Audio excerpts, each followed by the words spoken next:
சத்யம் theatre கதையாக கேள்விப்பட்டிருக்கேன். ஸ்குவாடில் கோஸ்ட்டை பற்றி அப்படிங்கிற மாதிரி ஒரு காலத்தில் சென்னையோட அடையாளமாகவே இருந்த பல இடங்களில் ஒன்றா சத்யம் தேட்டரை பற்றியும் நான் நிறையா விஷயங்கள் கேள்விப்பட்டிருக்கேன். குறிப்பாக சத்யம் தேட்டரோட அந்த பாப்கார்ன். இப்போது சடனாக சென்னைக்கு போக வேண்டிய ஒரு ட்ரிப் பிளான் ஒன்று வந்தது. அண்ட் அங்கே சத்யம் தேட்டரை விசிட் பண்ணுறதுக்கான வாய்ப்பும் எனக்கு கிடச்சிது. நான் அங்கே bad boys ride or die அந்த படத்துக்கு தான் போயிருந்தேன்.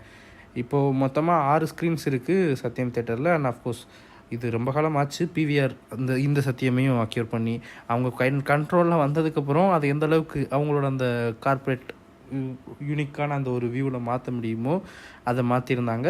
நான் ஆல்ரெடி இதை பற்றி நிறைய இடங்களில் பேசியிருக்கேன். எனக்கு ஓகே லக்ஸூரியாக அது என்ஜாய் பண்ண வேணால் நல்லா இருக்குமே தவிர்த்து ஒரு நார்மல் தேட்டரில் கிடைக்கிற அந்த ஒரு ஹாப்பினஸ் எனக்கு எப்போவுமே இந்த மாதிரியான மல்டிப்ளெக்ஸஸில், குறிப்பாக கார்ப்பரேட் மல்டிப்ளெக்ஸஸில் கிடச்சது இல்லை. பட் ஸ்டில் இது ரொம்ப நாள் ஆசை, இந்த மாதிரியான சில ஐகானிக் தேட்டர்ஸை போய் எக்ஸ்பீரியன்ஸ் பண்ணணும்னு.